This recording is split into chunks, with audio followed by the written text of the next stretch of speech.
ಸ್ನೇಹಿತರೆ, ಇವತ್ತು ನಾವು ಕೆಂಪೇಗೌಡ ಸಿನಿಮಾದ ಬಗ್ಗೆ ತಿಳ್ಕೊಳ್ಳೋಣ. ಈ ಸಿನಿಮಾವನ್ನು ನಿರ್ಮಾಣ ಮಾಡಲು ತೆಗೆದುಕೊಂಡ ಬಜೆಟ್ ಹಾಗೂ ಈ ಸಿನಿಮಾದಿಂದ ಬಂದ ಆದಾಯ ಎಷ್ಟು ಅನ್ನೋದನ್ನ ಈ ವಿಡಿಯೋದಲ್ಲಿ ಸಂಕ್ಷಿಪ್ತವಾಗಿ ತಿಳ್ಕೊಳ್ಳೋಣ ಬನ್ನಿ. ಕೆಂಪೇಗೌಡ ಸಿನಿಮಾವು 2011ರಲ್ಲಿ ಬಿಡುಗಡೆಯಾದ ಒಂದು ಆಕ್ಷನ್ ಚಿತ್ರವಾಗಿದ್ದು, ಈ ಚಿತ್ರವನ್ನು ಸುದೀಪ್ ಅವರೇ ನಿರ್ದೇಶಿಸಿದ್ದಾರೆ. ಅನಿಲ್ ಕುಮಾರ್ ಅವರು ಸಂಭಾಷಣೆಯನ್ನು ಬರೆದಿದ್ದು, ಶಂಕರ್ ಗೌಡ ಅವರು ಈ ಸಿನಿಮಾವನ್ನು ನಿರ್ಮಾಣ ಮಾಡಿದ್ದಾರೆ.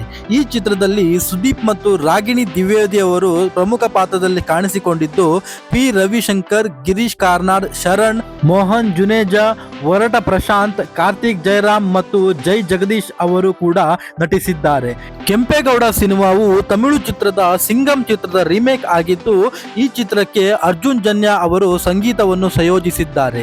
ಈ ಚಿತ್ರವು 2011ರಲ್ಲಿ ತೆರೆ ಕಂಡಿದ್ದು, 2011ರ ಅತಿ ಹೆಚ್ಚು ಗಳಿಕೆ ಮಾಡಿದ ಕನ್ನಡ ಚಿತ್ರಗಳಲ್ಲಿ ಇದು ಕೂಡ ಒಂದಾಗಿತ್ತು. ಇನ್ನು ಈ ಸಿನಿಮಾದ ಬಜೆಟ್ ಎಷ್ಟು ಅಂತ ಅಂದ್ರೆ ಬರೋಬ್ಬರಿ 4 ಕೋಟಿ. ಹೌದು, ಬರೋಬ್ಬರಿ 4 ಕೋಟಿ ವೆಚ್ಚದಲ್ಲಿ ಈ ಸಿನಿಮಾವನ್ನು ನಿರ್ಮಾಣ ಮಾಡಿದ್ದಾರೆ. ಹಾಗೂ ಈ ಸಿನಿಮಾ ಮಾಡಿದ ಕಲೆಕ್ಷನ್ ಎಷ್ಟು ಅಂತ ಅಂದ್ರೆ ಬರೋಬ್ಬರಿ 15 ಕೋಟಿ. ಹೌದು, 15 ಕೋಟಿ ಗಳಿಕೆಯನ್ನು ಮಾಡಿ 2011ರ ಸಾಲಿನ ಸೂಪರ್ ಹಿಟ್ ಮೂವಿಯಾಗಿ ಹೊರಹೊಮ್ಮಿತ್ತು.